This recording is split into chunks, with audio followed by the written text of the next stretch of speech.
Okay. What's going on, everybody? It is Monday night, and you know what that means. It is time for an episode of Nerdcamp Sports. And we are here again doing what we do, living the dream, surviving one day at a time. And just that's all we can do. So, Raj, how you feeling tonight? Man, feeling excellent. How is everything with you? I can't complain. Works working, working my nerves. Works working my nerves and all that jazz. Definitely, But we're here to talk about sports and tell some jokes and definitely, do what we do every week. definitely, man. It's been an incredible week on the sports end. Playoffs, NBA playoffs is here. Everything's happening, man. Absolutely, absolutely. And I'll let you pick first. What game you want to start with discussing? Well, we got to talk about the. I'll probably say the Knicks and the Pistons series. Well, they're about to play right now, so I think that's good. Yeah. Now, I just noticed my daggone TV ain't starting. I tried to put the daggone game on, and it just told me, daggone TV told me to go screw myself. Oh my goodness, gotta get that right. Yeah, we just gonna restart the system. That usually fixes these problems. Yeah, yeah. Uh, yeah, because I just stream it. I stream it off my Xbox. Okay, that's good. So, so because for some reason my PlayStation don't have it, and my TV won't allow me to use the Spectrum app for whatever Oh, reason. So, all right. So the Knicks and the Pistons. All right. Well, that game's about to start. yeah. Um, So game one was pretty interesting. It was 112 to 123. The Knicks, took game one in the series. They went on like a 20 plus run in the fourth quarter. Um, Very interesting game because I thought, towards the third quarter, it was very close. It wasn't like it was a blowout, but towards the fourth quarter, it became a blowout, and I don't know what happened. It's like the Pistons took their foot off the gas. No pun intended, but I feel like a lot of the veterans that's on the Knicks, they stepped up, they scored. They was able to get capitalize on the opportunities of this young team of the Detroit Pistons. And at this point, I think that was a really hard kick in the butt for the Detroit Pistons, and it's possible they can even fire back and win game two. We'll see what happens, but I feel they're going to have to take that game much more serious. That's happening in the next couple minutes. That's starting in the next couple minutes. I agree with just about all those sentiments, but there's a couple things we have to remember that playoff basketball is different from regular season. And the Absolutely. Pistons don't have that experience. The Right. Knicks have that experience. They've been there now a couple years, this unit. Hmm. Now, the Knicks are a team that should be threatening for the Eastern Conference Finals, in my opinion. Yes. They should at least be have an opportunity at that. So they're coming out here and they figured it out. Like Detroit sucker punched them to start this game. Sucker Yeah. punched them. And when you look at how they got sucker punched, the Knicks meaning, they came back and they made sure that they didn't stay down. Detroit has to figure out because this is the type of series it's going to be. I mean, the score you did say was 123, 112. So Yeah. it really wasn't a blowout per se. It Right. was the second closest game, third closest game of the weekend. As Yes. 5 out of 8 of these games were complete trash shows, as I like to say. Um, but I just think that the Knicks know what the assignment is, and they Hmm. also know that they need to step up. and they know they cannot afford to lose to this team. They Right. cannot afford to even really give them a game because that's going to build their confidence. And once their confidence is built, Detroit is a monster, could be monstrous. And now, you got Cade there. Tobias playing well. There's a lot of other pieces on this team that are playing well. And if they can get it going, they can get it going and they can light you up and they start hitting the fast break and they start spreading out your defense, this can be a scary team, and the Knicks know that. So Right. I still believe the Knicks win this series. Obviously, um, I'm gonna go out on a limb and say they win tonight as well. Mm-hmm. But I do believe that Detroit, no one expected them to come back into it Right. either.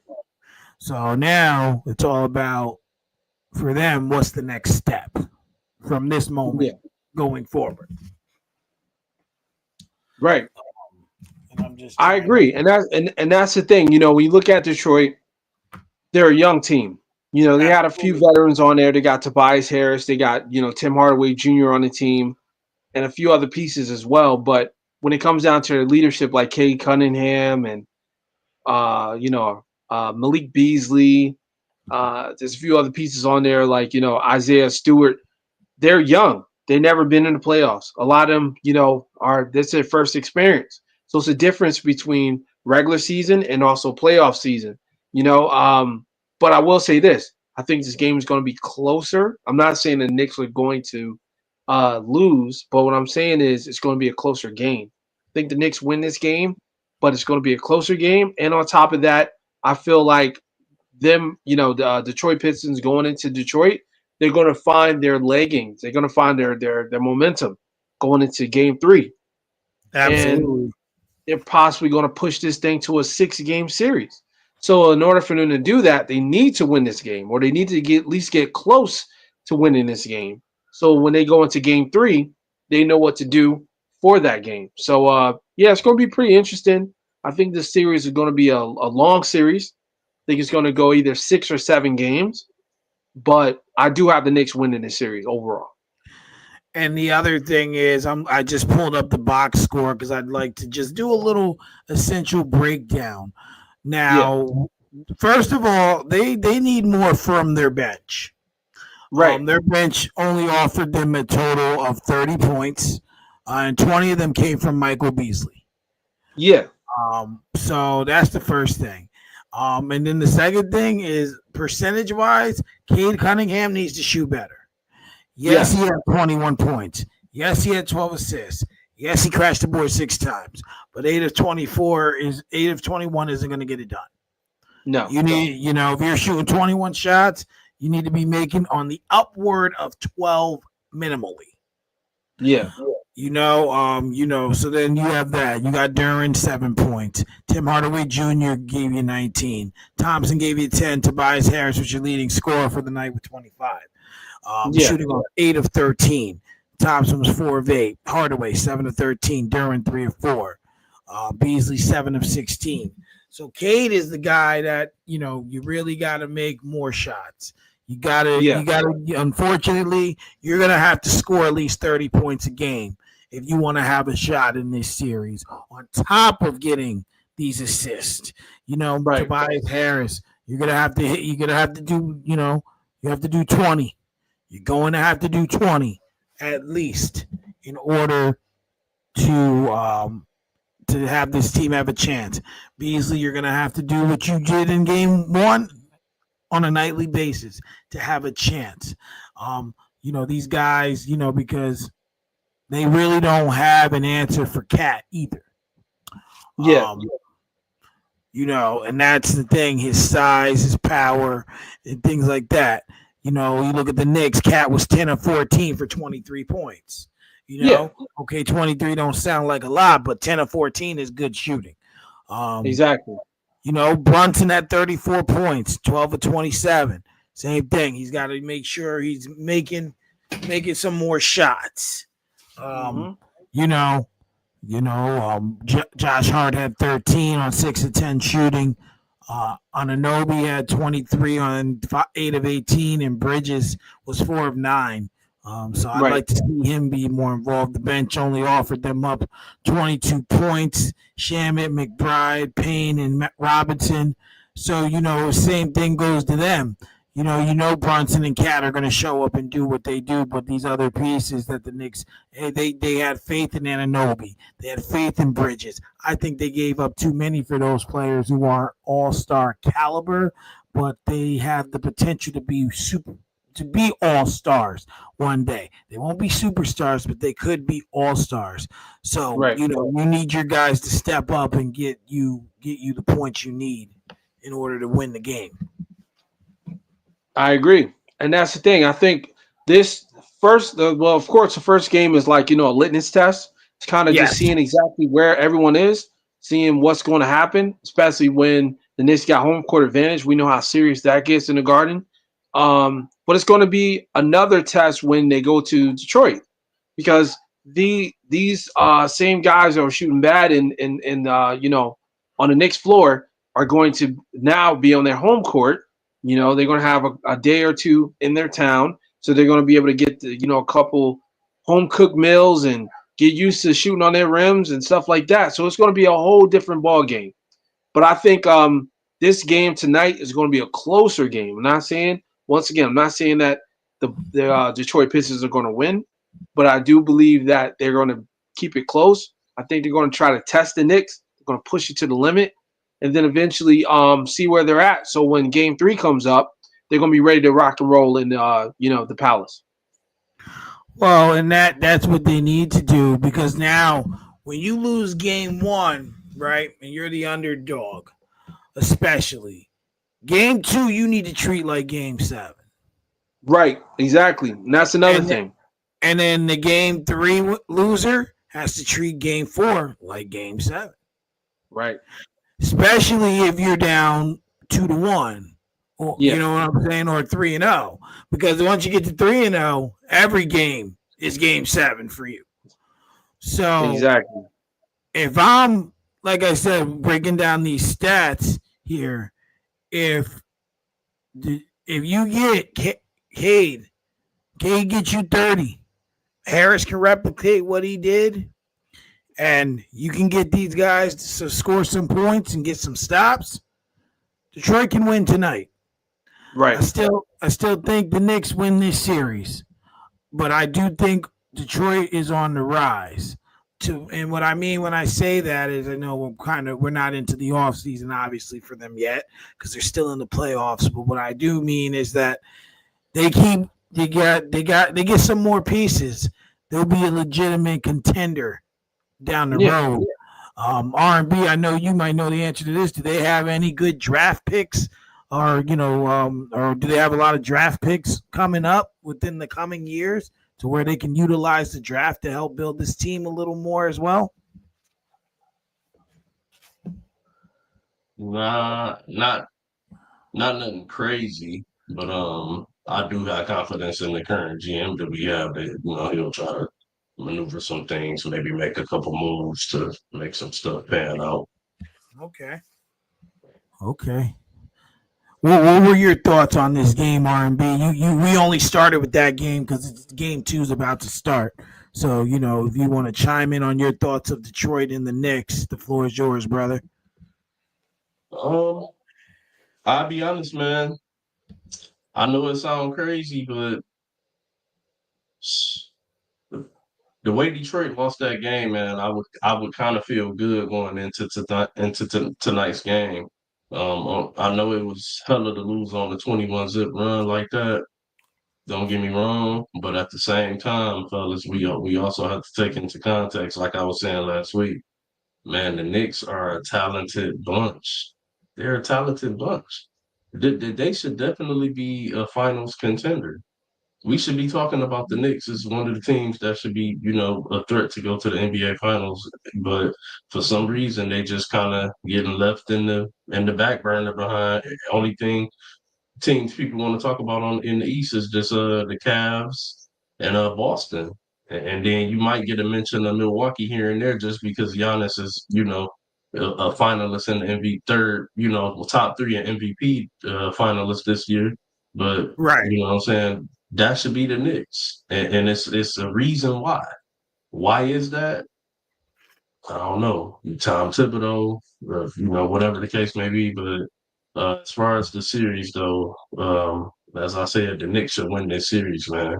But for the Pistons to handle them the way they did in Game 1, you know what I'm saying? I feel good with my chances tonight. We just got to replicate what we did, but don't fuck it up in the end. Bring it home. Right. Absolutely.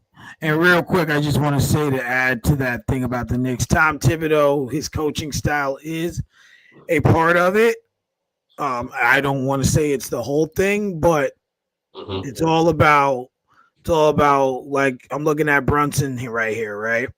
Brunson shot 12 of 27, 2 of 5. He had 34 points, but 12 for 27 is under half. I think his a lot of the times with the Knicks, it's even when they're not hitting shots, they're not finding other ways to score the ball, right?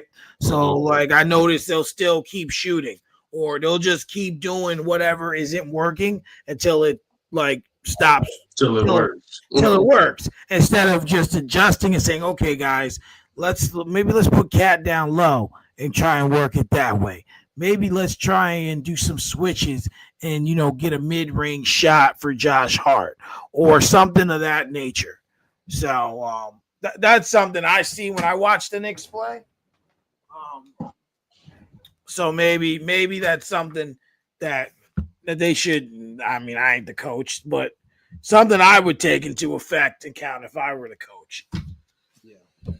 Mm-hmm. So I let Raj pick what game to start with. R&B. You pick the next game to talk about over the weekend. Man, Minnesota and the Lakers, man. What the fuck? Oh, What the fuck? Minnesota. I thought I was like, wait a minute. Yeah, I thought you said Milwaukee and the Lakers. I was like, wait a minute. It's like, what I miss? Yeah, Minnesota and the Lakers, man. That was Go ahead. I'll let you take it first. Go ahead, R&B. that was crazy. The Lakers came out hot. You know what I'm saying? They came out gunning. I'm like, okay, okay. We working with something, we cooking with some fish grease, and then next thing you know, I don't know. And it's crazy because Ant-Man didn't even, you know what? I give him his props. He played such an efficient game that it was unnoticeable and quiet.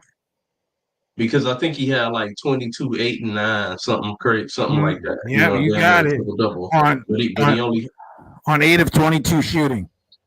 yeah, and he only had one turnover the whole night. So that's an efficient game. So if you get the others, to replicate what they did the other night, and then he takes it to that next level, you know what I'm saying, where he's really Ant-Man, man, it might get real scary for my Lakers, man. It might get real scary for my Lakers. Just being real. Well, when you look at the beginning of that game, right? 28 points, 28-21 was the score at the end of the first quarter. And then the Timberwolves just had 38 in the second quarter, and and then 35 in the third quarter. They just really just ripped this game wide open. They really made it look like okay, yeah, the Lakers are favored and they should beat us in maybe 6 games at most. But we still was it? Did they made a conference finals a couple years ago? No, Yeah, right? about 2 or 3 years ago, I Yeah. think it was. Yeah, so they're like we made a conference finals not too long ago. Who was Just that, Minnesota? yeah. Yeah, Last year. Was it last yeah, year? it was last Yeah, year. remember they got put out by Luka. Yeah, Okay. Yeah. they got put out by the Mavs. So they're like, we made the conference finals last year. We're still that team. Don't get it twisted. Just because Cat ain't here don't mean nothing. But I'm looking at the stats a little bit here. A lot of different people got on the floor. Nas Reed was big off the bench with 23 points. DiVincenzo had 9. Alexander Walker added 7. Anthony Edwards did what he does. You Mhm. know, McDaniels had 25. He was the leading scorer. Randall had 16. And the Lakers, um, Austin Reeves played terrible. where the Sure hell is did. he? 5 of 13, 16 points. Luca was 12 of 22, 37 points. And LeBron had 19 on 8 of 18. So if I'm the Lakers, obviously they were, not playing the defense that we had been seeing them play through this season. Right. And on top of that, I need more out of LeBron. LeBron, you got to give me, Luca gave me 37. You got to give me 25 or more. Um, Right. and, Hatcher Moore. You got to get him more involved and get him some better shots. And they don't all need to be threes. He's 3 and 9 shooting. Exactly, man. My Three goodness. 3 and 9 shooting. 7 of his shots were threes. Um, Yeah. so so they don't need to be threes. And we know how involved Austin Reeves is and what he can bring to the table. Unfortunately for him, this is just me watching the Lakers, right? Is hindsight is 2020. So in hindsight, Austin Reeves is a great player, right? And he has nights Mhm. where he lights it up, but he's not capable yet of doing it consistently because the Right. Lakers need a third guy, which they don't have, right? Like, and not to say he can't be that guy, but it's not consistent. So until I can see you consistently do 20 points or more, they need him to really. I disagree with that, Mike. He's shown it. He's shown it for not just this season, but the last couple seasons now. That Mhm. that ever since he's made his emergence into onto the Lakers and into the starting lineup, he's shown that he's definitely good enough to be that third guy Yeah. behind what was AD and LeBron and now it's Luka and LeBron. He just I think he just had a bad night, just had a bad game, but he's definitely capable of being the third guy to the band. Right. I'm not saying he's not, but what I am saying is that it has to at some point it has to have a certain consistency. I know he's It a does. baller. I know he can shoot. I know he can, he can throw the ball and assist as well. I know he can do these things. I've watched. I'm just saying it just has to be more consistent for them in team basketball. And the last thing I want to say is once again the bench horrific, horrific. The bench gave the Lakers a total of 5, 8, 10, 13 points. And just about everyone except Markieff Morris on the bench played. He was the only one that did not Yeah, play. that didn't And play. and That, that not, that's desperation. and a word that's garbage. Not even you didn't even get in garbage time, bro. But Yep. It was you gotta remember it was a tight game. All yeah, for like all almost all the way down to the win Fourth moments quarter. before Minnesota kind of pulled away. You know what I'm saying? So if you seeing all of that different rotations coming in off the bench, that's desperation. That means that the Yep. coach panicking saying, okay, so let's put this motherfucker in here and see what he can do. Or let's put him in here and Mhm. see what he can do. and That's that. another thing I would like to see is we know that Lakers wanted to trade Connect for what's his name, that center. He Mark was made. Williams. Mike Right. Williams. Yeah. Yep. But after that didn't go through, man, he ain't been the same player. No. I know that messes with your psyche a little bit, knowing like you had to go back to a team that was just ready to let you go. But in the same sense, for me as a fan, and just as just a spectator of the game, you got to kind of you got to put in the back seat and play. We know he can shoot, you know, and that's one of the things the Lakers needed was shooting.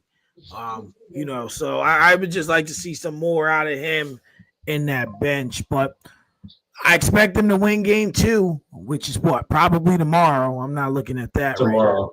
Yeah, it's Tomorrow. tomorrow night.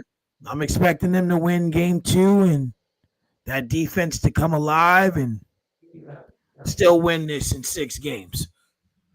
Hey, what about this though, fellas? Real quick, Yeah. just a little bit more pushback on the whole Austin Reeves thing.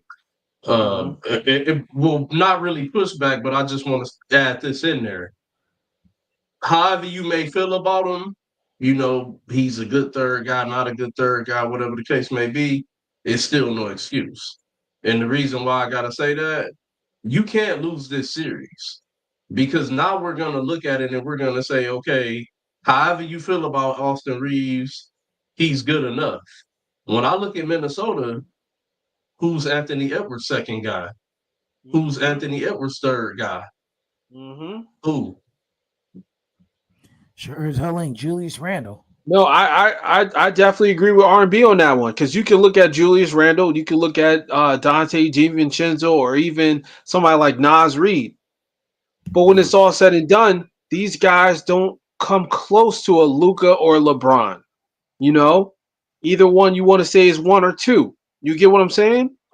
These Or Austin Reeves or on Austin the other Reeves, night. exactly, or even a number three. So there's really no excuse why you lose this first round. And the Well, Lakers and the Lakers got all the pieces that they need in order for them to win this first round. I'm not saying win this championship. I'm saying the first round. but even so, to kind of piggyback off of that, when they made the Luca trade, all the betting people speculated the Lakers would win second place and their chances to go to the finals Yeah, highly increased, and they delivered with the Luca trade. They were yeah, able to stay in third place, and really look like a good team. I believe that they could go to the finals if they played real well and stayed healthy. Not saying they will, but they have the potential to do it. There's And no you know why reason. that is, Mike? Why is You know that? why that is? Because when you look at talented players, the caliber of a LeBron James and a Luka Doncic put together as one, you're supposed to go to the finals. I agree. Anything less than the finals appearance is a letdown. I agree. Completely. Because you gotta think about it. This is actually it might not be a better overall team, but the better duo than Steph Curry and Klay Thompson. Could be. I'm not saying overall. I'm not saying the team is better, but the duo side of it. You have a high rated power forward and or shooting guard or center, whatever. I mean, a high rated small forward. Excuse me, small forward like LeBron, and then you got Luca. There's no reason why they should fall. And then on top of that, you got Austin Reeves, who's a fringe or could be a fringe All Star. Absolutely. So Absolutely. We're they gonna should at see how least get out the first round against Minnesota. I still got them. I still got Lakers in 6, not 5. You got spotted 10 yards on the first and 20 or second and 20. You got spotted 10 yards.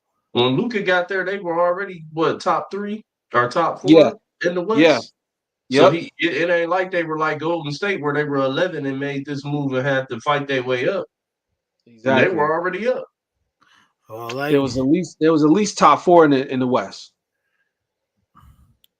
well, like he said, I don't know if he can say it now. Don't matter if it's Chris Paul, Cliff Paul, Jake Paul, Logan Paul. Lakers in 5. Lakers at 5. So now I gotta talk about the only game I was able to watch the complete game of all weekend, and God did I pick a good one. Rogers, Nikola Jokic, chicken nuggets, and the toenail clippers. Man, let me tell you, I'm just glad. Kawhi You're all right. Just make sure you're there game 2, homie. We'll see. Listen, that's why I knocked real hard. I'm actually disappointed in Kawhi, and I feel Uh like oh. he's the reason that they lost this game, and the reason Oh, why I I say gotta hear that, this one. the re- Listen. I'm just happy he played, and he played 41 minutes like a big boy, and he's not on the injury report. But go ahead. Why are you disappointed in Kawhi? I'm disappointed in Kawhi because James Harden balled out of his mind. He went crazy. He did Mm. it. And he was in foul trouble the whole game, and he still managed to go crazy the way he did. And they got into overtime, and Kawhi Leonard completely was a shell of himself in crunch time from what I'm used to seeing him play like in crunch time. Facts. I think he had like 2 turnovers. He didn't shoot the ball well. He didn't register a single point in overtime.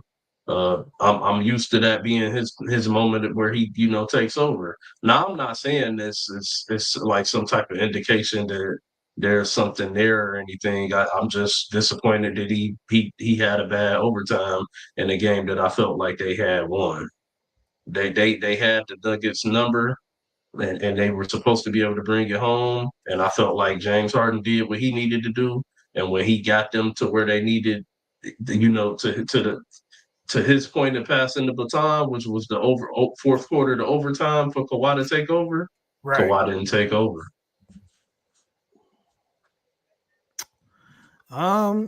Yeah. I mean, this game was competitive. It Very, was. very, very competitive. You could tell both teams. Shout out Russell Westbrook. Dude, shout out Russell Westbrook. Yeah. He did his thing in that game. He made some big plays for them down the stretch. I agree. Absolutely. He had 15 points himself. But this game was very, very competitive. And I think for Kawhi Leonard, there is an esteemed amount of pressure on him Mm-hmm. because the pressure on him there's pressure on him and Harden. The pressure on Kawhi is staying healthy through the playoffs. We know you can do it because the 2 times you have been able to do it, you've won a championship. I've been in the finals. Right, or in the finals. So, we know you can do it. We know you can be the transcendent player that you've shown us. But I also think with Harden, this was a good show. This was a good showing because we know what James Harden does in the playoffs. He does a John Cena. We don't see him. we know what he does. We don't see him. And last night he had 11 to 22, so he made about half his shots, or half. He had 11 assists and he had 32 points. So, but Kawhi, 9 of 15 isn't bad, but 22 points wasn't enough to win the game. Zubac did his thing. Zubac threw in another 21 to 13. Powell threw in 12. Dunn threw in 10. They had 13 come off the bench. 0 from Ben Simmons. So, that's just hold the pressers. Did y'all hear that Tyronn Lue had a one-on-one meeting with Ben Simmons in which he talked to him about wanting him to be more aggressive to score the ball? Yes. I just had to throw that out there real quick. Continue, Mike. Well, I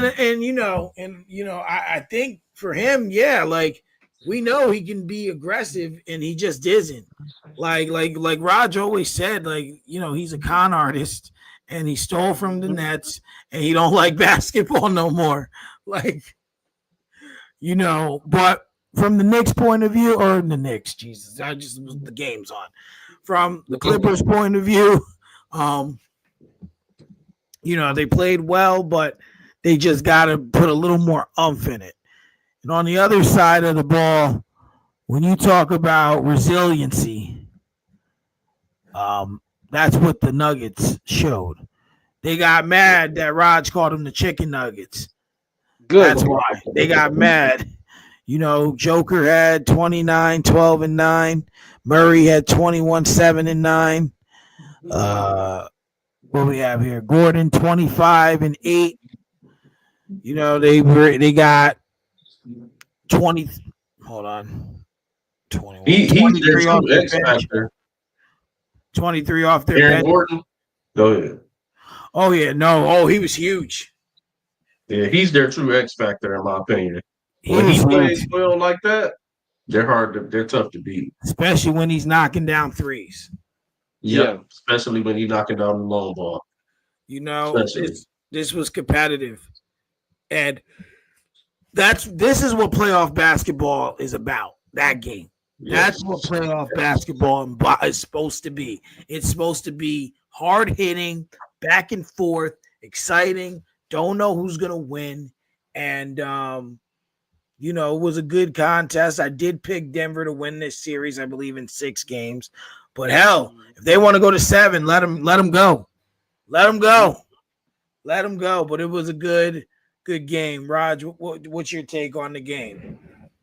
Yeah, I thought it was a really good game. It's completely back and forth. I mean, even to the last seconds. Russell Westbrook pulled off a miracle. What he done.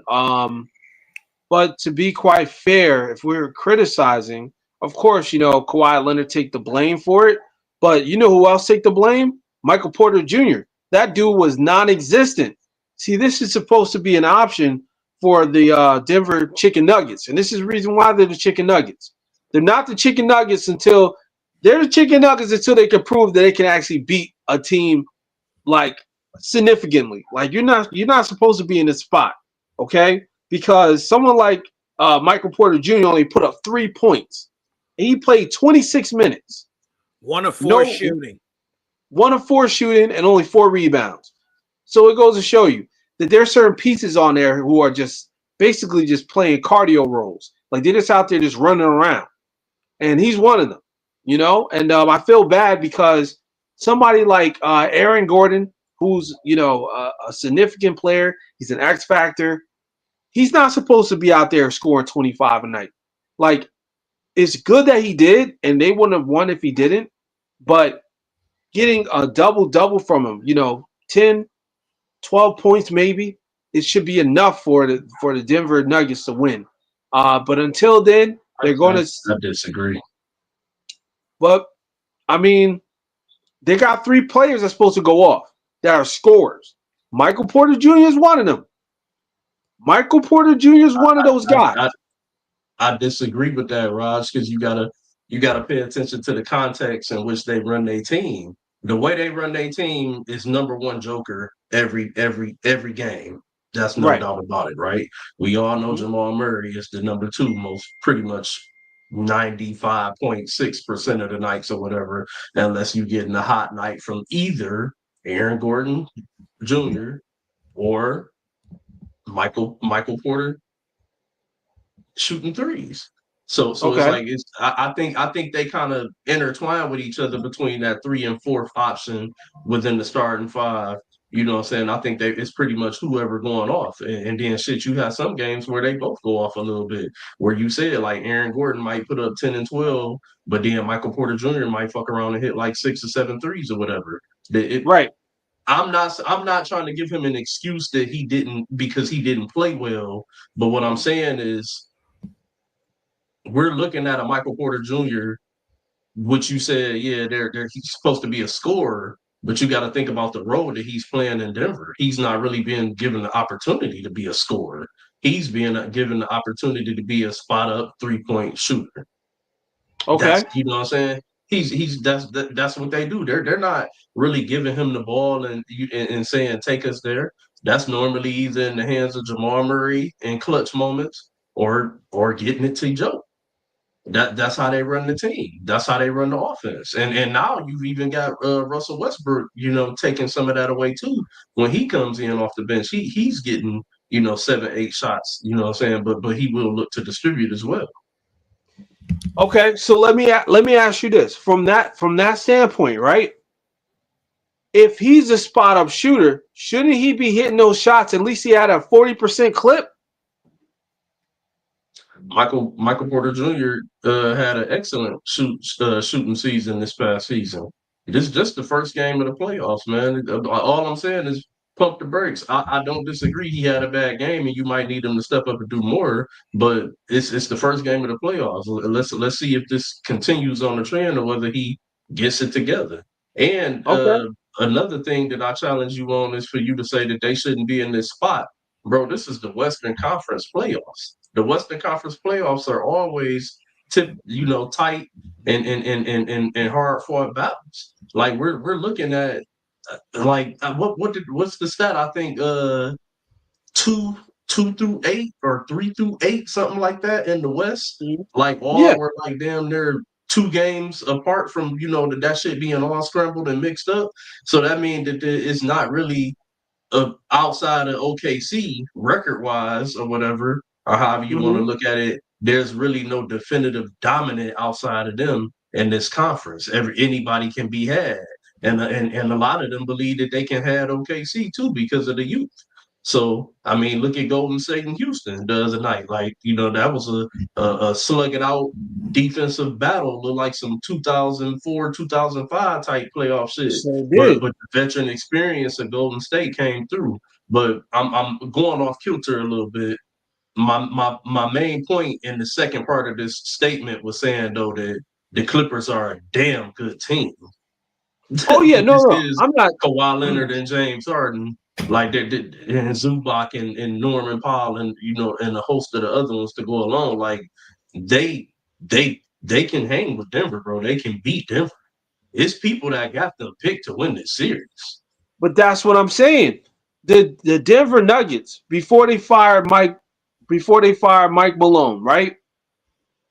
They were favored to be number 2 or number 3 in the West, behind But when they fired behind him, they had OKC. slipped to fourth. Huh? When they fired him, they had slipped to. But see, that's my point though. My point is they find ways to get in their own way. You get what I'm saying? Like, why would you fire your coach a week before the playoffs? And why would you put your players in a situation where they might be knocked out in the first round? I don't disagree. I don't agree with the firing of Mike Malone by a long shot. I felt like that was stupid. But do understand in that slip to fourth, at the end of the day, you know what I'm saying, if you want to say they getting in their own way, I can't really dispute that. But again, one loss, you know what I'm saying, in that type of season and in the way the conference was, one loss, could potentially send you from 2 to 6. You know what I'm saying? That's how tight everything was. So Which is it true. just it was a battle. We'll see what happens next game, but it just seems to me that I don't know. They're coming off as fraudulent. And I had high hopes for the Denver Nuggets. I really did. I had them as like the second in the West, to be quite honest, like the second best team in the West outside of Mm, OKC. But they're mm. making mistakes and they're moving pieces around, and it's kind of questionable. That's all I'm saying. Because when it comes down to it, it's not only the coach firing, it's also the way that they're implementing their players. Like we know Jamal Murray is a real thing in the playoffs. Like playoff Murray is real, right? So we're going to see that. But when you take the ball out of his hand and you give it to Westbrook, now you're kind of like moving the whole entire flow of the offense. And I get that Westbrook went off, but let's see what he does next game. Let's see what he does game 2, because we also watched this man smoke a layup and then turn around and foul the 3-point shooter and lose that game. In the So season game, yeah. you know what I'm saying? And that's the reason why they got to fight in this 3-6 battle, because they could have easily been the second seed.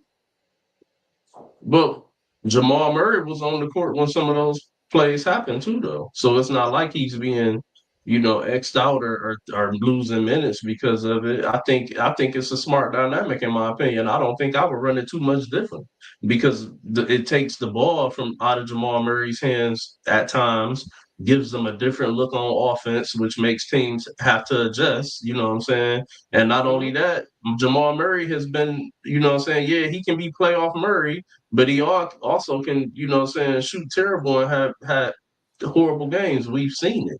We've seen him That's do it in the playoffs. And the injury woes. You don't want him to get hurt. You know what I'm saying? He's had a lot of injuries in a young career. So maybe, what I'm saying, maybe it kind of helps out to get the ball off of his hands from time to time and just let him look to score and get easy buckets and easy shots, what I'm saying, off screens and different things like that. I'm just saying that, what I'm saying, that's how I'm looking at it. I'm guessing maybe that could be the ideal and why they, decide to do that. okay. Fair enough. Fair enough. It's the Nuggets are definitely a team though. When they are all three of those guys are going off, they're a team to contend with. That I can Sure. say. Mhm. So next game, go ahead, Rod. You pick the next game. Which game you want to talk about? Um, let's talk about one of the most interesting games, and I would say that would be the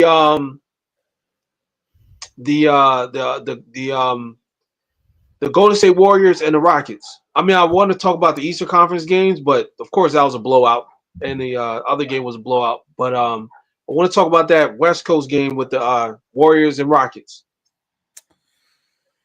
Curry hitting magical unicorn shots and shit. Yes, yes. Like, yo, how'd he make that?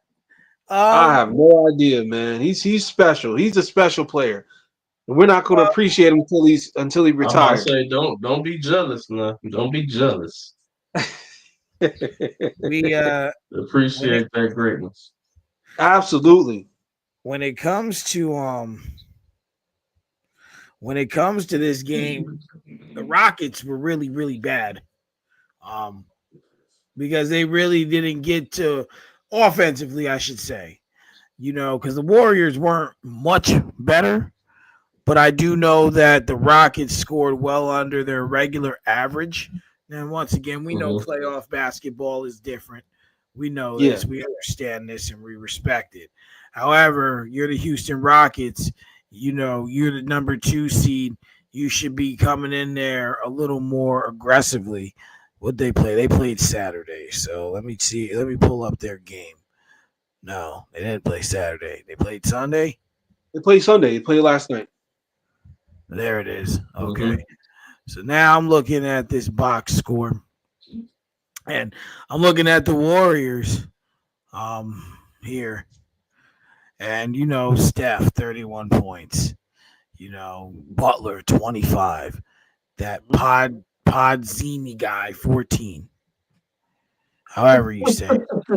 Krasinski. I think Pazinski.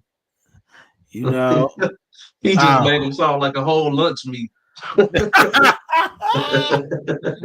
Yo, that's nasty work. But then, Krasinski. I look over here at the Rockets. Dylan Brooks 11, Sangoon 26, Van Vliet 10, Smith Jr. 11. Everyone else single digits. So when I look at this, the Warriors definitely had the playoff experience, and let's just call it what it is. The Warriors wouldn't be here without Jimmy Butler. That trade Right. definitely changed the perplexity of the team. He was like a facial lift. The record, I think they said it was like since he's joined the team overall, it's like 26-7 or something like that. Defense. Yeah, Getting and to the line. Everything. Yep. he's just a Yep. go getter. He looks rejuvenated. Like he looks like he wants to be there. He looks happy to be playing, and he's just really aggressive and making good choices. That's just how I see it. As for the Rockets, we know what Ume and Doka can do. on the court. We know he's an idiot off the court. But we know what he can do. I'm sorry, he's never being forgiven for Nia Long, ever. That's just nasty work, bro. I don't care what she looked like. That's Nia Long, nigga. Like, sorry, I'm sorry. I was getting personal there. I'm sorry, but it needed to be said. That's Nia Long, nigga. Uh, Like she was in every great black movie in the '90s. Like, like that's Nia Long, nigga. Like she's still beautiful. Her teeth are still white as ever. But anyway, he's an idiot off the court. We know that. Back on topic. But you got to get this team together. You got to find ways to make get them open. They got to hit some shots. They got to be who you got to. You got to learn to be who you were to get to where you are now. Because that team that we seen over the weekend, last night, that wasn't the team that we seen all season. I don't know who that was. That I don't know. That was like some JV team of third stringers. I don't know what I was watching, but give credit to Warriors for holding it down, getting the win. Draymoning, fighting with Sangoon and all that. Like, come on, bro. Come on. Sit your black ass down, man. You're making us look bad. Man, this playoff basketball, man. I like it. I like it. Playoff basketball, baby. Sangoon still did his thing, and he buried oh, Draymond he on the definitely did his dunk. thing. Yep. Buried him on the dunk. But the thing, and Absolutely. remember, I don't know if y'all remember me saying this, but we talked about the Rockets before some Yeah. episodes back, and I had mentioned that Sangoon kind of reminded me of kind of like a baby Joker a little bit, Yes. like a You did younger say that. version of him coming along. But the thing about it is that this Houston team, they got to knock down these shots when they there. And Yep. remember, we had talked about Jalen Green. And what did I tell y'all?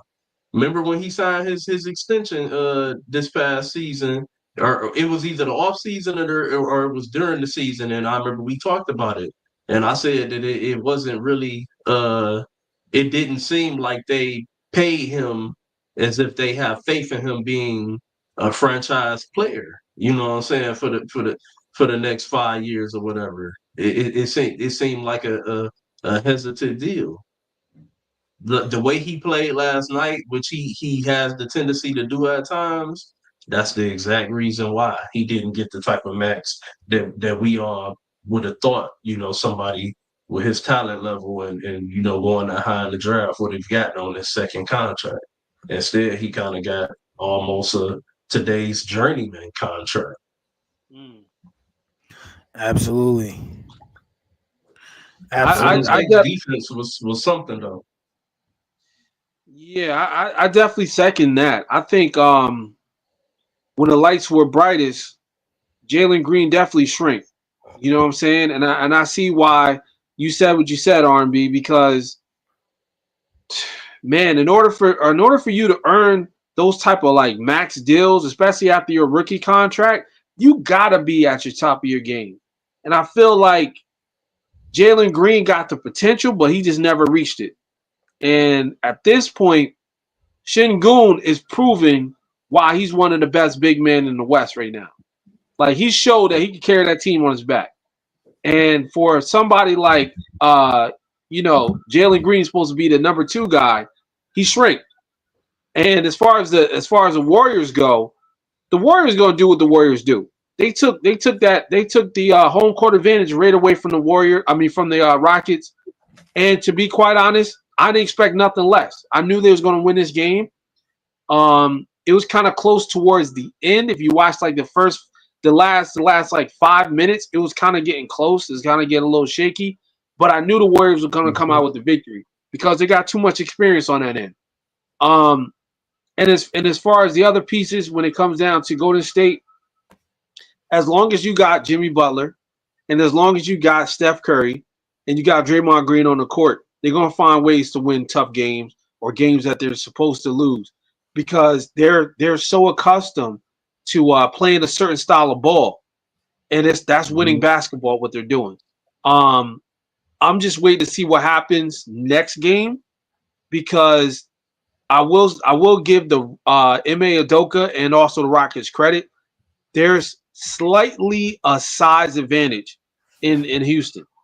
You got Şengün is who I believe he's like 6'11", 6'10", and then also you got other pieces out there in Houston like you got some 7-footers or close to 7-footers on the Rockets as well that can potentially Steven Adams.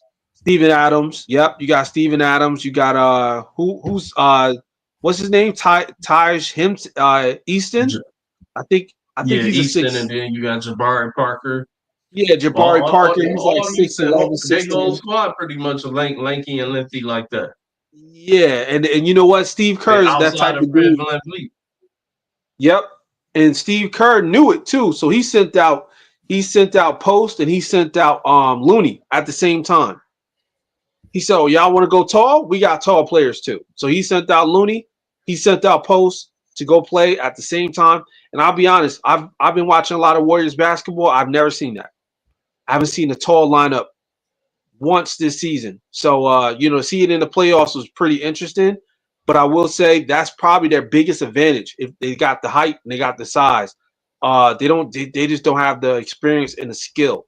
But it's going to get there. We'll see what happens game 2. But I got the Warriors winning this in 6 games.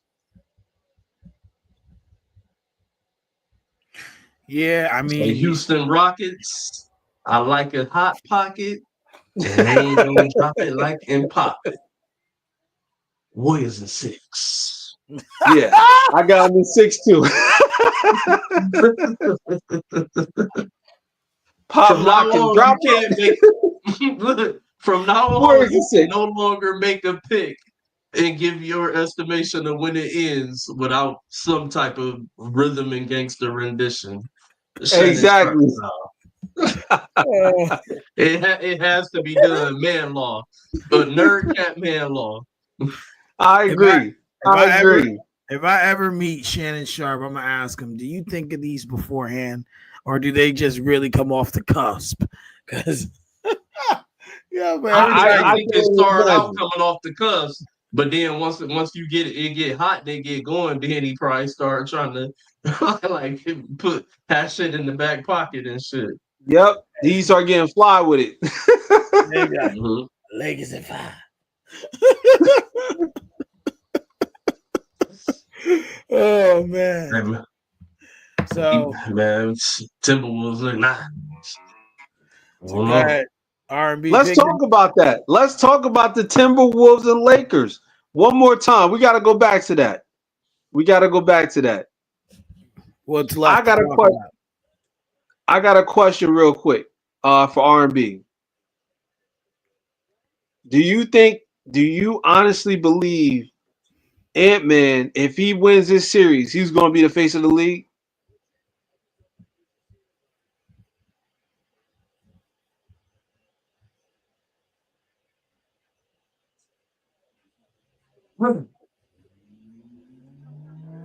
It's a tough question, man.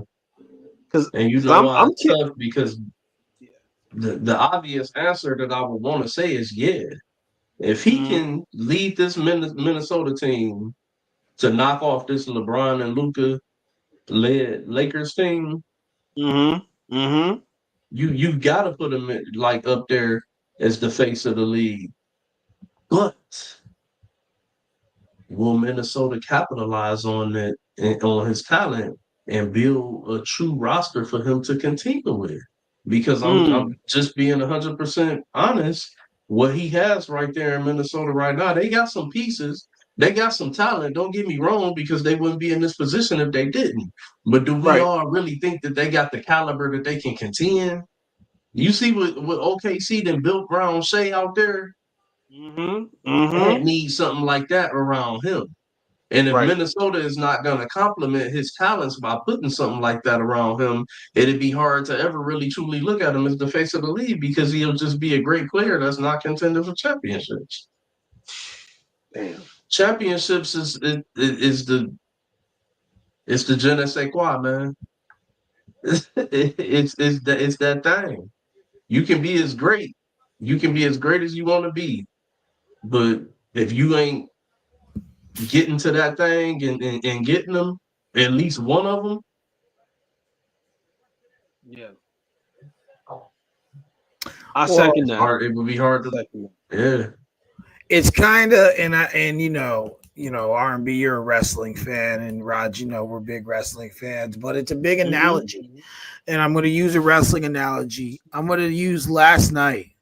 Last night, Cody Rhodes was kicked in the dick by John Cena, hit in the face with the championship, and covered 1, 2, 3.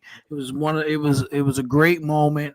I thoroughly enjoyed it very much. It was awesome to see.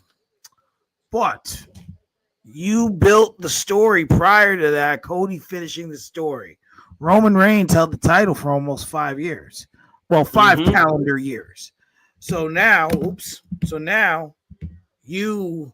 what was the payoff? Like, understand why you gave Cena the title, right?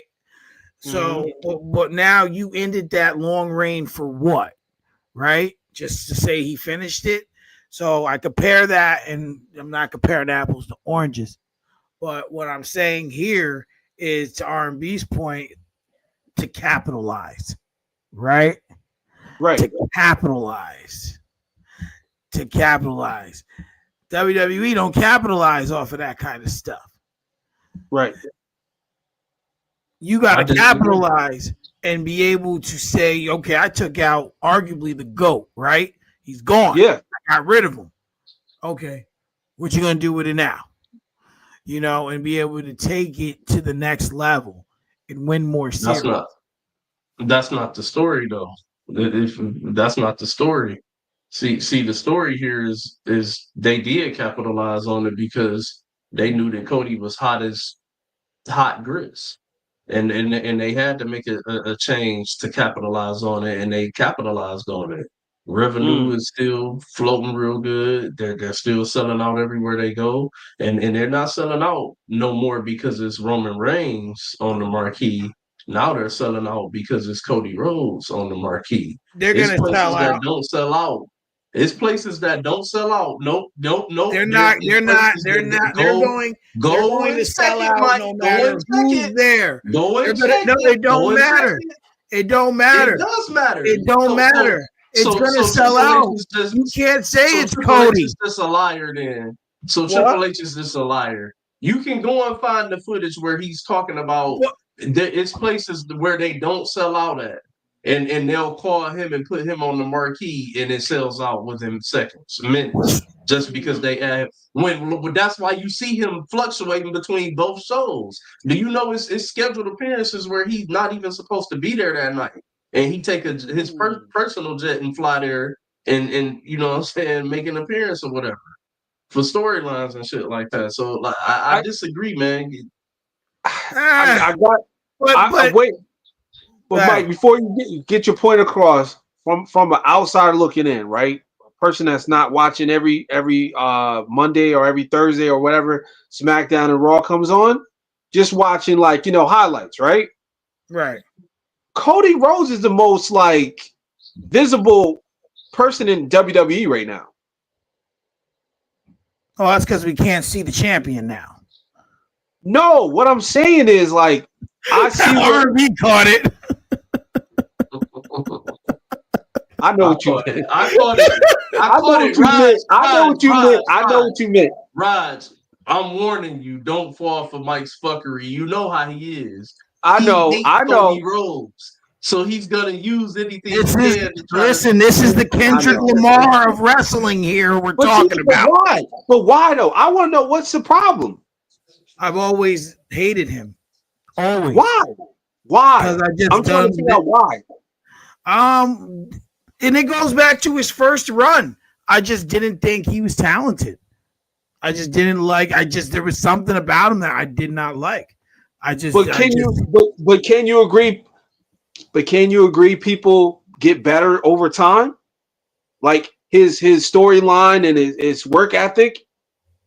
I'm not saying it. It was the bullshit gimmicks that they was putting on him, man. That was That's what I'm fucking him over. saying. He went away Well, and got a chance to and reinvent himself and be more himself, like a lot of these other wrestlers would come to do. You know, in the generation that he was a part of already. Hot as and, fire. and he's a runner. Every time he doesn't want to do something, he runs away. He goes away. Oh my goodness. He's a runner. Countless people have left the WWE, man. So what about The Rock? Do you feel like The Rock deserves the credit he gives? Like he gets? Do you think he deserves it? In terms of what though? In terms of like his legacy. Because he's a runner too, by the way. I think for The Rock, He dodged a lot of smoke, bro. The Rock was able to do what he did for less of his wrestling ability and more of his ability with this. Okay.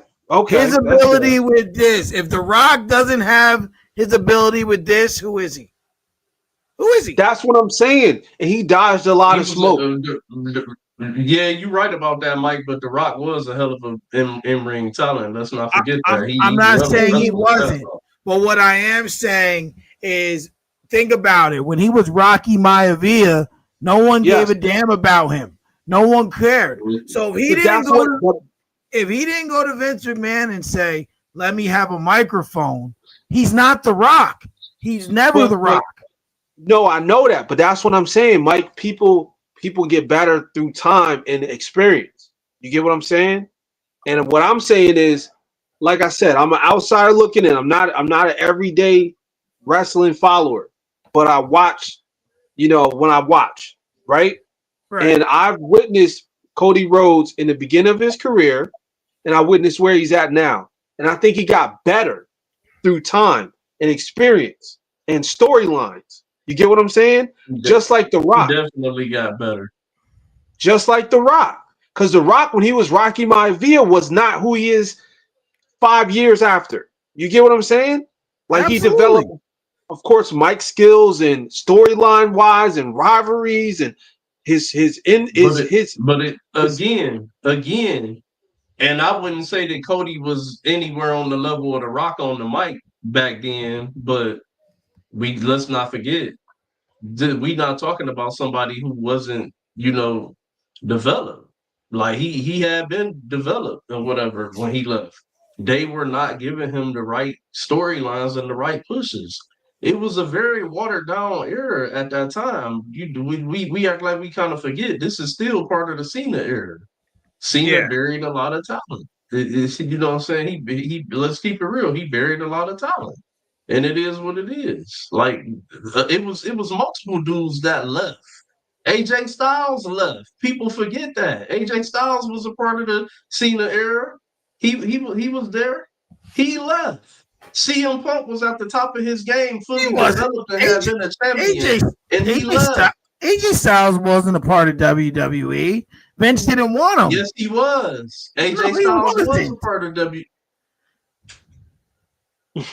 Now I'm gonna go to where when we first came in here, you really offended me because you was like, R&B's a fan, we big fans. No, brother, I am a big fan.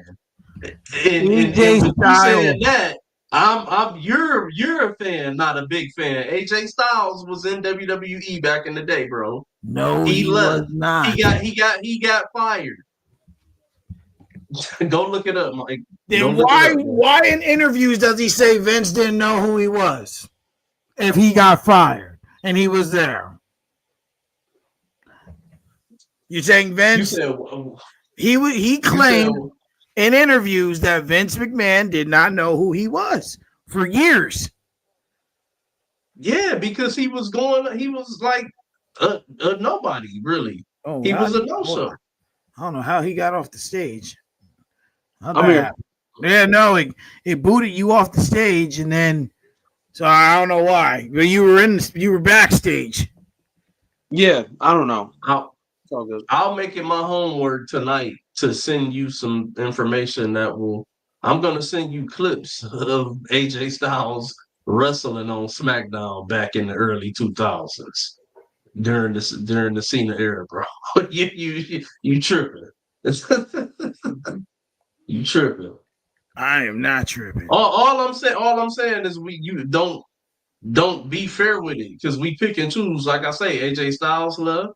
CM Punk was at the top of his game, already developed, had been a champion. He left.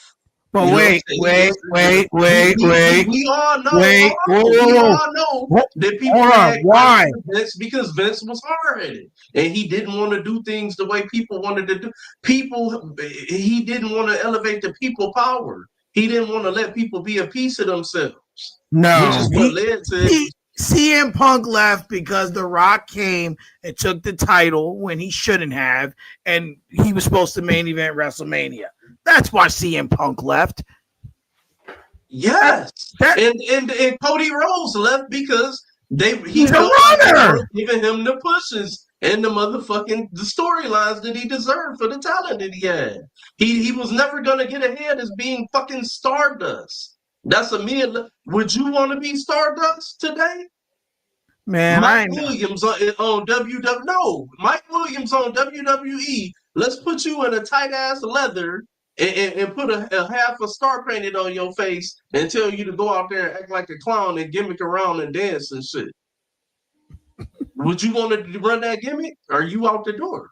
Listen, people give wrestlers stuff all the time, and they run with it. He won't answer the question. They run with it. When he won't answer the question. Wrestlers do it all the time. They run with what's given to them. And wrestlers also turn down gimmicks and complain about gimmicks and have left because of gimmicks. He didn't complain. He ran away. He ran away. It's politics. And started a company, couldn't get over him, ran away.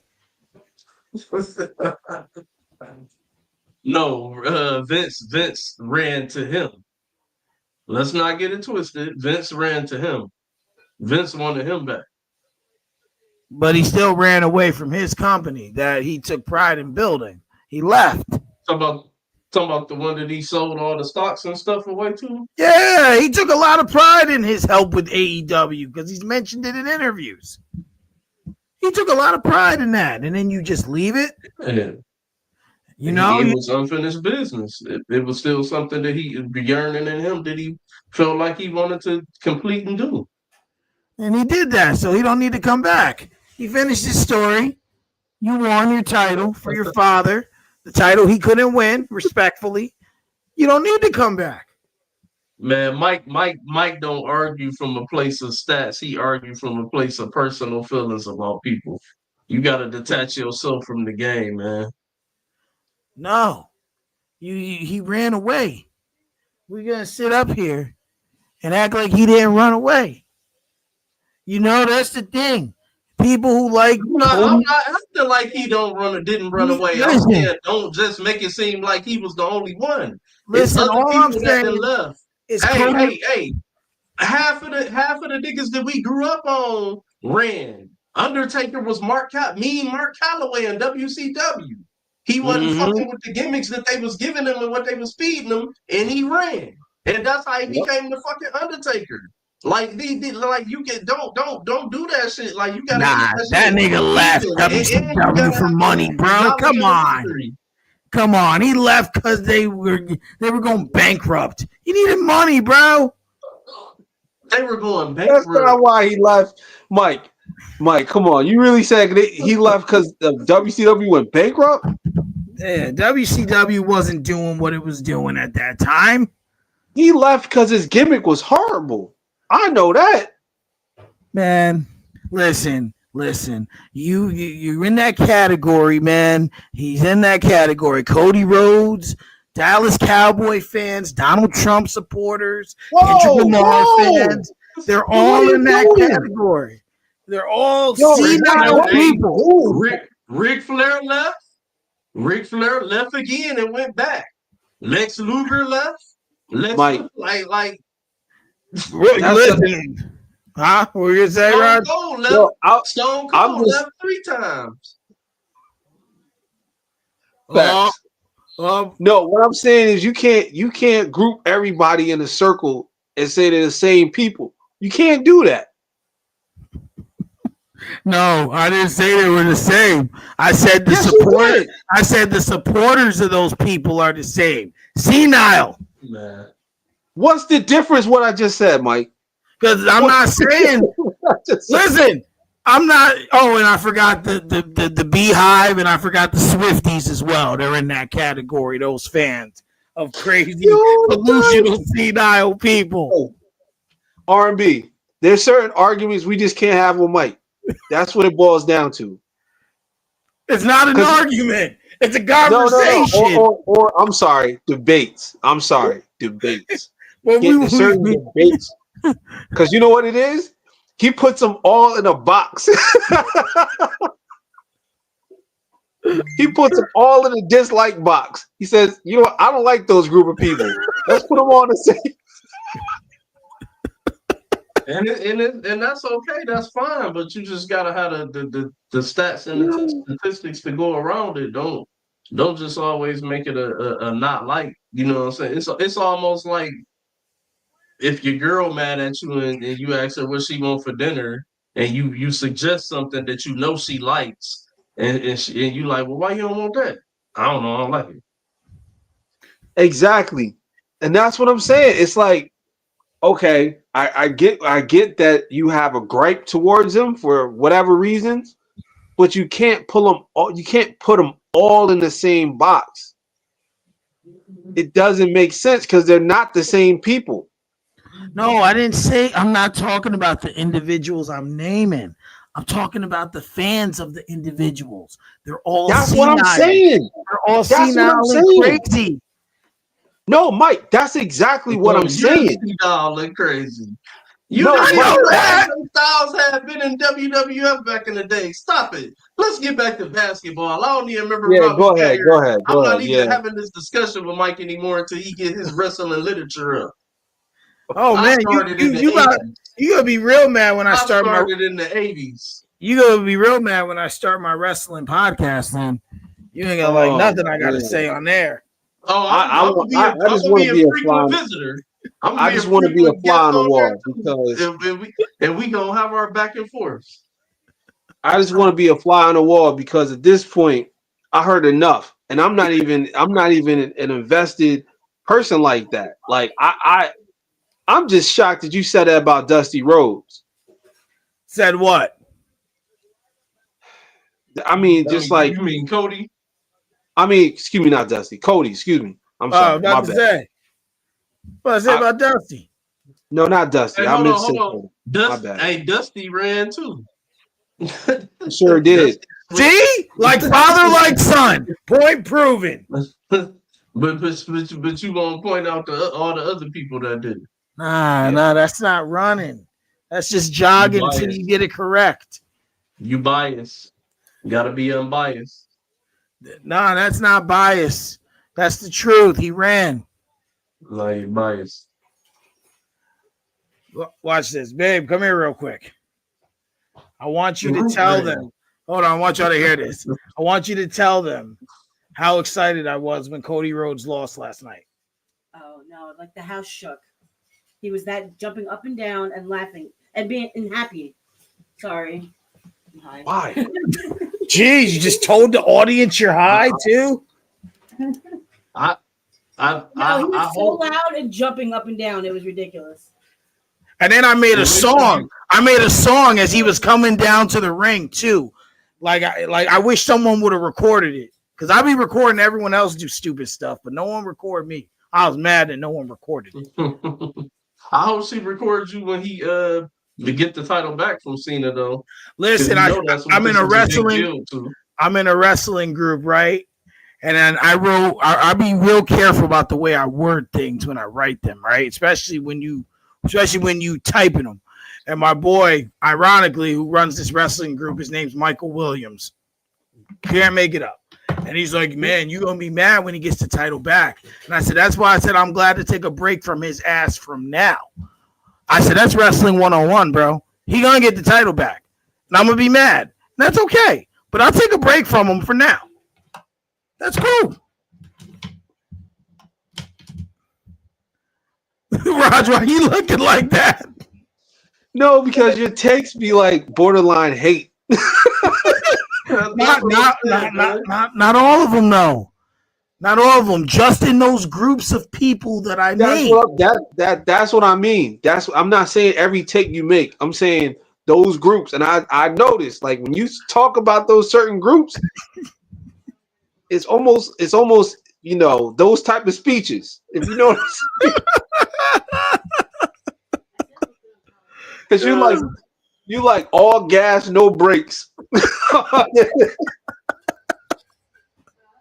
All gas, no brakes. There's no like meet me in the middle. Nothing. It's like, let me tell you why I really strongly dislike. I'm not going to say the real word, but let me give you the reasons why. There's no agree to disagree. There's nothing. There's no agree to disagree. I don't want to hear no other side. And I respect that to a certain degree because I got to be like, you know what? Yeah, all right. Yeah. Well, he done met his match. He done met his match now. But that's why it's funny because like you two are just alike, but on the other side. Like this is listen. We're Shaq and Charles. Them two niggas never agree. Ever. Oh man, that's funny.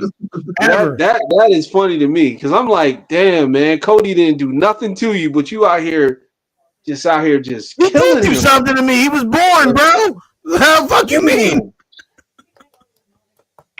His brother's gold dust. Like, damn, he can only do but so much. Gold dust. Like, what more do you expect? you gotta remember, and we're gonna get back to basketball real quick, but you gotta remember his father, Dusty Rhodes, right? Was a old school WWF legend, but he never got the respect he deserved, in my opinion. NWA, WCW. Right. Yes. NWA, old school NWA, WCW legend, but he never got the type of respect he deserved, in my opinion. Okay. So when his son Goldust, basically, I don't remember his real name, but when Goldust came, it is Dusty, right? Dusty. Okay. Dustin Rhodes. When Dustin Rhodes came to WCW, he didn't get the respect. When he came to WWF, he didn't get the respect. They made fun of him. They made a mockery of him, right? So when Cody came into the game, it was like almost like they were kind of looking at him sideways. They're like, all right, let's see how far this dude can go. And now he came. He came further than anybody ever expected, in my opinion. You know what I'm saying? Like he overexceeded expectations. Self-made. He went and made himself. He's a self-made superstar. Exactly, and that's why I respect his whole entire game, because they try to put him in a box, and he came out the box and he did things that we never seen, or things we expected. Now, Mike, on your side, it just sounds like generational hate. Yeah. And I'll be the first one to tell you, he ain't the first person to come off the box. That's why I'm saying, like, let's pump the brakes a little bit, because there's been plenty of wrestlers that then dipped on Vince and be like, man, look, I got to make myself who I am, and then they came back and proved themselves in other wrestling companies, and he did that. Vince McMahon ain't make Stone Cold Steve Austin. You know who made Stone Cold Steve Austin? Paul Heyman and Bret Hart made Stone Cold Steve Austin. Vince McMahon just was the one who had the money to put him out there. Yep, I agree with that 100%. Because Vince McMahon didn't even believe in him until Paul Heyman and what's the name put their money behind him. I mean, put their faith behind him. Put him on ECW. In ECW, ECW. He was on ECW. People forget when he got fired from WCW. He was on ECW with Stunning Steve, drinking beer, doing promos and shit. Yep, acting like Hulk Hogan and stuff. I agree with that 100%, because even though they didn't have the capital behind him, the money, they gave him the runway to be himself. The rest was history.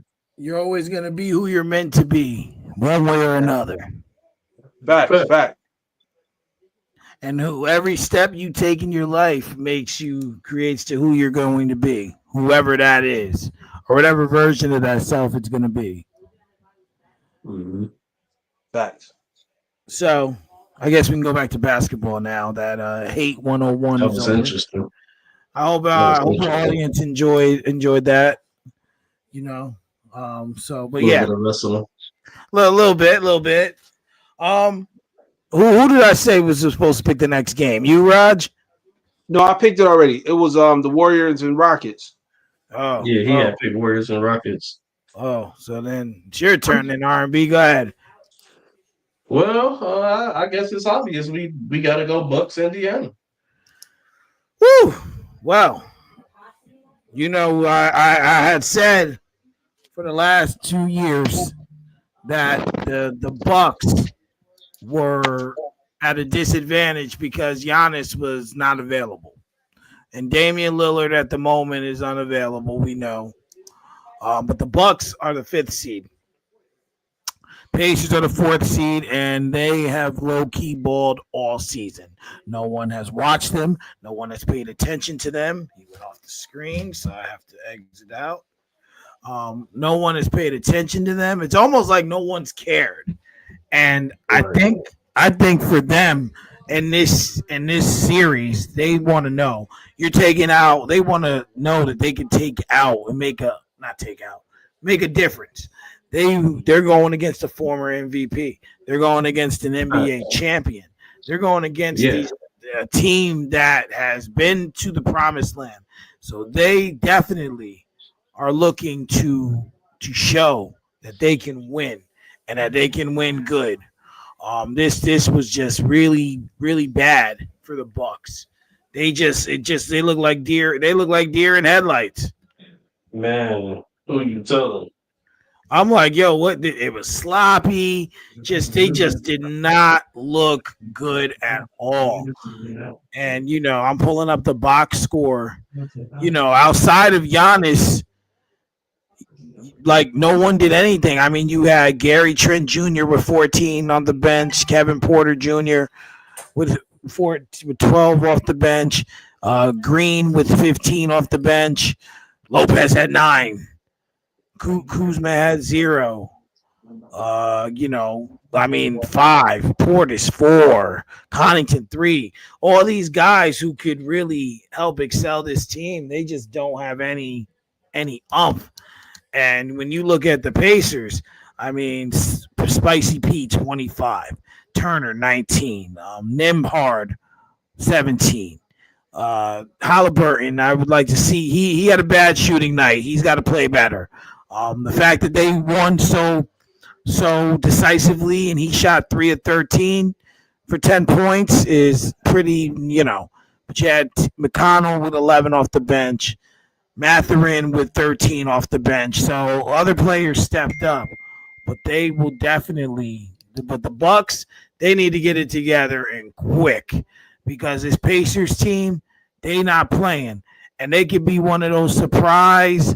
In my estimation, they could be one of those surprises, like when we seen the Hawks go to the Eastern Conference Finals some years back. Yeah. Out of nowhere. There was another one that really surprised us recently, but it's going to come to me out of nowhere. But they better get it together because if not, this Pacer team, they can definitely get to the Eastern Conference Finals. Right. Man. Hey, I look at that game, bro. I'm gonna just put it like this. Kudos to Indiana. They came out, did their thing. They had a prolific offense last year. I don't know if a lot of people really remember, but they set some records with their offense last year. Thing is so far, at least judging by that first game, they've kind of turned it up on the defense just a little bit. So I could see them as a potential upsetter. Like somebody that can surprise us and get to the Eastern Conference Finals if they continue to play at this level. But man, Milwaukee, I just don't understand what has gone wrong in Milwaukee, bro. I just don't. It's like what the hell? Like Doc Rivers, man, he did this ought to be his last run as a head coach. If they get popped out of this first round or whatever, you know what I'm saying? Because let's keep it a buck, man. I respect Indiana, but when you have a talent, the likes of a Giannis Antetokounmpo, and I know Dame Lillard ain't back just yet, but then you still got pieces. Kevin Porter Jr., Bobby Portis is there, Brooke Lopez. You know what I'm saying? Connington. They got pieces and players or whatever. There's Absolutely. no reason. I don't. I especially with Halliburton. Halliburton is the superstar in Indiana, and he didn't have a good game in game one. Giannis played the way he played. Their superstar didn't play good at all, and yet the Bucks still lose the game. That's telling. I believe Giannis is going to want out of Milwaukee at the end of the season, especially if they get swept or put out in this first round. And I think this should be Doc Rivers' last go as a head coach, man. He ain't got the juice no more. He ain't got it No, no more. no, not at all. And like to be honest with you, R&B, if you really think about it, this the if and it's just my opinion, and I would like your take on this take I'm about to make. The Bucks have not changed this team at all. Like the core people, if anything, when they haven't changed. Like they added Lillard, and it hasn't done what we expected it to, right? But other than Right. that, and getting rid of Drew Holiday, they have the same players pretty much. And that's a problem because now they're very figured out. You know what it is. They play one of two ways. You either get Giannis on the downhill and he kicks it out, or you either have Giannis pretty much be in control of the offense, which is why it's difficult or it looks weird when him and Lillard are on the floor together. But, I just feel like they haven't made significant enough changes because each team you got to change, right? You got to change with the Yeah. times, right? So in this team has not done that. They just keep it the same team. And if you keep doing that without making that significant change, you're not You going to become win, stagnant. right? Yeah, I agree with you. And I I agree with think you. I get your point. And I think personally, they're not even stagnant. They're going the wrong direction. The Bucks were Yeah. 1, 2, 3. Now you're the fifth seed. You're in the bottom half. Yeah. Now think about this. If you don't get no better, you might be a playing team. Right. So it was bad. It was real bad for them. And I just don't see. It wouldn't shock me if the Pacers win this in a hard fought 7-game series. I do think it will go 7, but it's not gonna be easy, and it sure as hell ain't gonna be pretty. Yeah. If Dame Lillard is able to return within the series, I fully expect Milwaukee to, get on their shit and be able to win the series. At least they should. They should be able to. But I don't disagree. That's a very good point. Milwaukee has been very stagnant in their abilities to improve the talent around Giannis or make moves to capitalize to get better while Giannis is, in the midst of his prime. They have failed to do so. Uh Trading Drew Holiday, and it's crazy. I remember when that trade first happened and they traded Drew Holiday in the Damian Lillard deal. Man, I said right then and there, I was like, Damian Lillard gonna bring a little more to him on offense, but they gonna lose a lot on defense when they with trading Drew Holiday, and that came to be true. And the defense has not been the same after that. And not only that, they just I don't know, man. It just seemed like you said that they have not made those moves. They have not. Look at Boston. How every time you look around, what I'm saying, off season, they, what I'm saying, maybe not this past season because they won the championship. So Right, when you win the championship, if you had the ability to do so, you kind run of it back. stand pat, run it back, stay the course, see if you can do it again. You know what I'm saying? But outside of that, you know what I'm saying, the other years they've made constant moves. They've made moves to bring different players in. They've traded the Marcus Smarts and they've made the move for Porzingis and so all of these different things. Derek White, they kept making moves until they finally got to where they wanted. And that's kind of how you have to be sometimes. To be honest, most championship teams, what I'm saying, that's how it is. You never really see a team be able to stay the same. You know what I'm saying? Even after winning the championship, that's why I say if Right. you had that ability to do so, because most championship teams, especially in the past, they would always get broken up a little bit. Like key pieces would sign away in free agency because other teams would come after them. Exactly. And the other thing I want to say that another point I would like to make is oh Lord, Jared Lord, I had it and I just lost it about the teams. It's gonna come back to me. It's definitely a different time, and you have to adjust with times. And they haven't been able to do that. They haven't been able to just say, okay, we're gonna do this, we're gonna do that, and oh, I remember now. I knew it would come back to me. Sometimes getting the big name actually hurts. Mm-hmm. Because to me, I would rather have a cohesive unit, right? As the Bucks had with Drew Holiday versus going out and getting Dame Lillard because now he's got to figure out our system. He's got to figure out our playbook. He's got to figure out our coaching. He's got to get used to an Eastern Conference schedule and the time difference. He's got to, adjust to new teammates, get to know new teammates. And that's a lot. And then on top of that, he's ball dominant. Giannis, ball dominant. Drew Holiday wasn't as ball dominant. He controlled the tempo, of course, and did those things. But those things are important. Same things that he doing for Boston. Yeah. And, when we look at these things, those things are also important too. So I hope that they can win and come back and do what they do.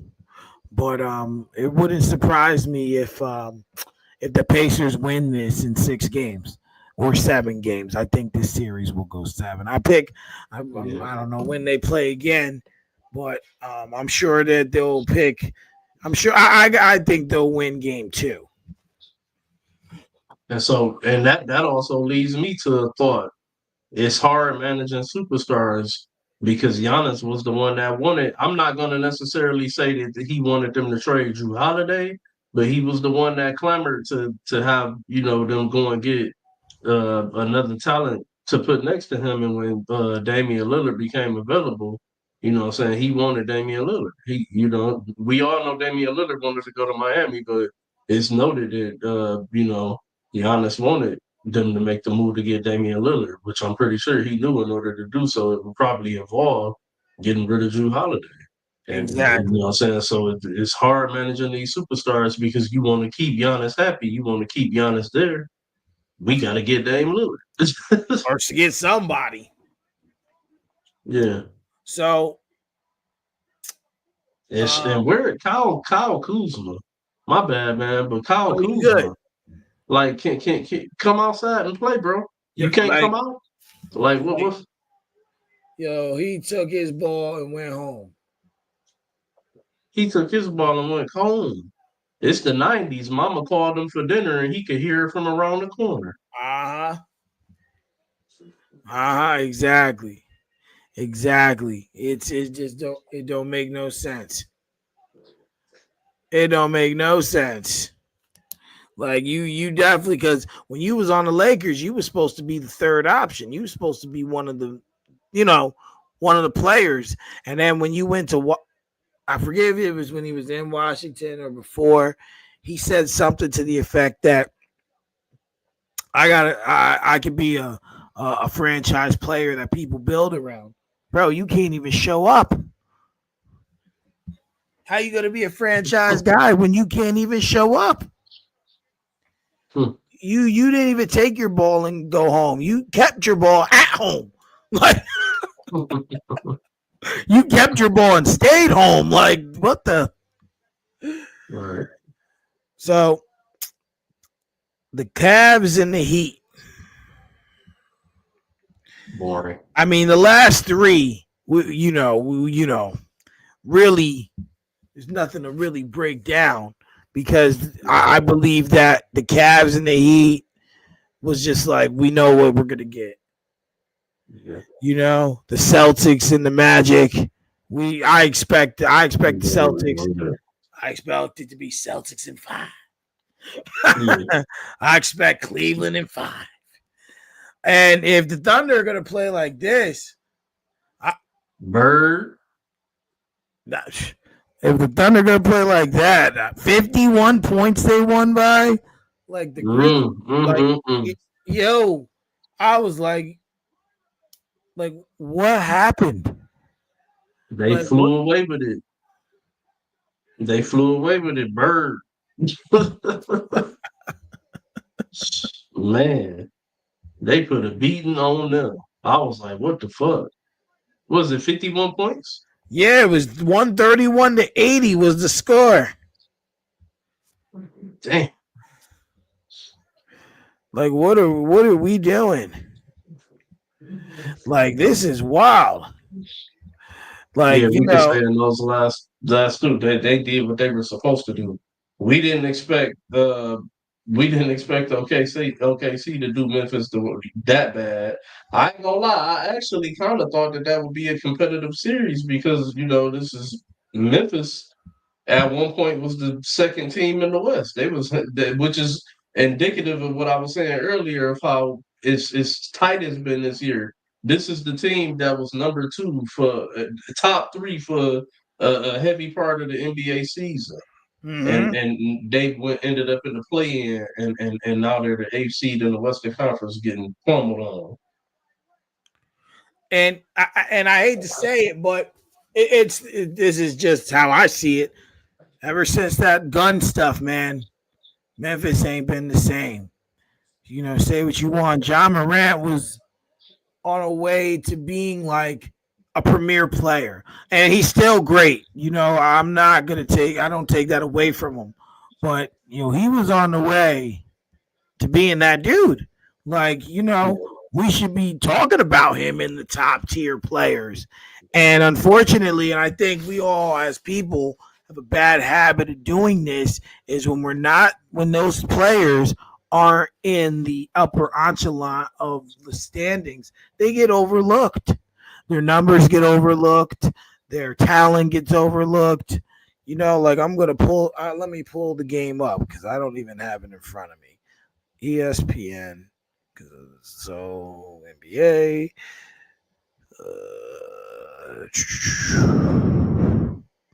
Sunday. There it is. They played the first game. So we'll go to the box score here. And when you look at it, John Morant, yeah, he underperformed though. 6 of 17, 1 for 6 for 3, 17 points. Marvin Bagley III had 17 also. Those were the only 2 players in double digits.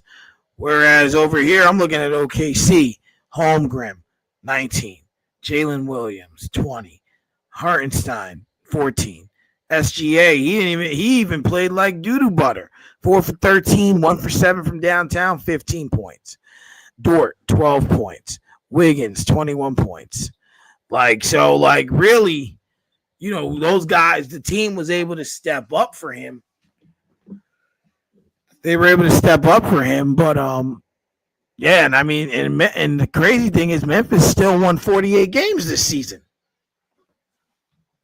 So it's not even like, they're an 8th seed that is like won 42 games, 41 games. They won games. Like they looked, they played a pretty well all season, but just when it don't even matter.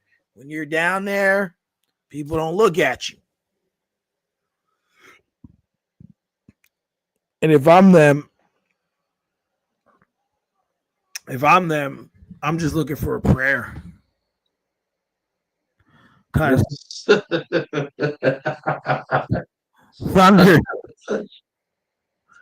Thunder is not playing right now, bro. them dudes came out for blood. They was like, I don't think they like the way people been speaking on them this year, like calling them young and saying they can be had. They got I believe they might have a chip on their shoulder. They got something to prove. They do. They do have a chip on their shoulder, and they do have something to prove. When I look at the Thunder, they're great now. And people forget they still have a bunch of draft picks. Right. So there's a chance because this team is really built through the draft. So they're the example that patience, perseverance in the draft can work.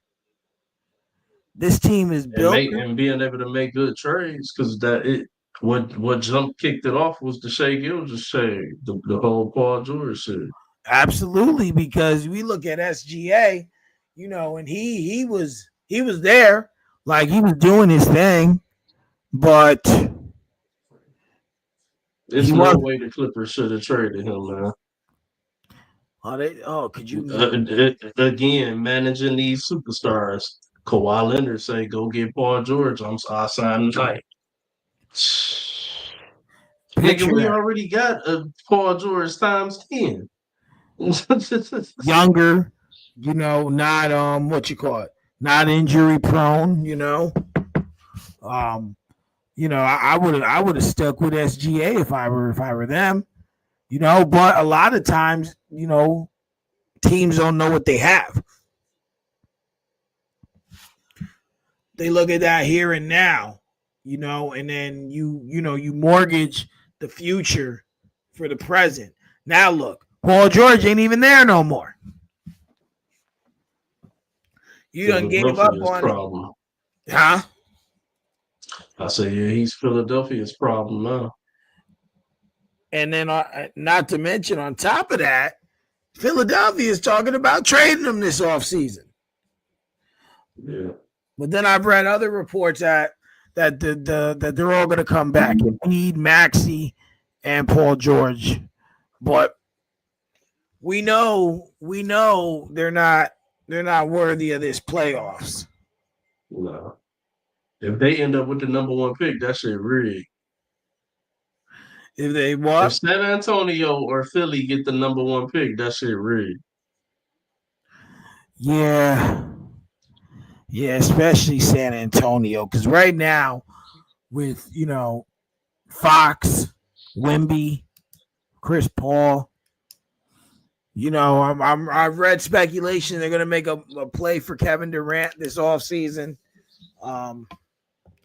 They definitely are on the rise to being good again. Mm-hmm. So the last topic I got here before we sign off of here is the Mavericks general manager didn't understand Luka's importance to the fan base. He said that? Yes. He said that out loud to a camera. I mean, here's my thing. It's not even so much understanding his importance to the fan base as he is to your franchise, right? Now, you should understand the fans love him. He just got you to the NBA Finals last year. Now you were a playing team. And granted, Davis got hurt when he got there. We know Kyrie tore his ACL. We understand that there's rumors, or I read a report the other day that he should be ready by January. But now you look at this, right? And I don't understand how you say that and mean it. Like, what do you mean you don't understand? Why wouldn't someone who helped you get to the finals be important to your friends? And then he's important to your franchise. Hell, at that point, he was your franchise. You believed Anthony Davis could help you win now. One's this, and I mean, hell, if you're the Lakers, you pull the trigger on Luka Doncic, of course. But you know, And I'll say though, I do think the Mavericks could contend for a title presently constructed if I they agree. were able to stay healthy. I If agree. they were able to stay healthy, I believe that they could make some noise in the West and try to contend for a title. Now the West is tough, so I can't say that they for sure get there or that they for sure be able to win one. Especially with being with all of these players being a little older now. Even though they got some youth there, don't get me wrong, but the main core, AD, Clay, Kyrie. You know what I'm saying? They got tread on the tires. But if we were talking a younger version of these three players, then for sure, yeah, we'd be sitting here talking about, oh yeah, they gonna win one. But Uh huh. that's presently constructed, contending would definitely be in the plans, I believe, if they could stay healthy. I do But as far believe. as Nico Harris, man, wow, I can't believe he said that. Yeah, and I don't understand. I don't understand how you go on TV or wherever you said that and say this. And I don't think he made a bad trade. I just think, to your point, if they stay healthy, that's the key. You're asking Anthony Davis to stay healthy. We know Kyrie has been predominantly healthy, but when he gets hurt, he's hurt. Like he's hurt. Yeah, We know Klay Thompson's he missed 2 years. Um, so and then even there was a point this season where the Mavericks almost had to forfeit games because they didn't have enough players. yeah. So, hopefully he gets it together. He understands that you shouldn't say those things and understand what certain players, mean to your fans I and to ain't your team.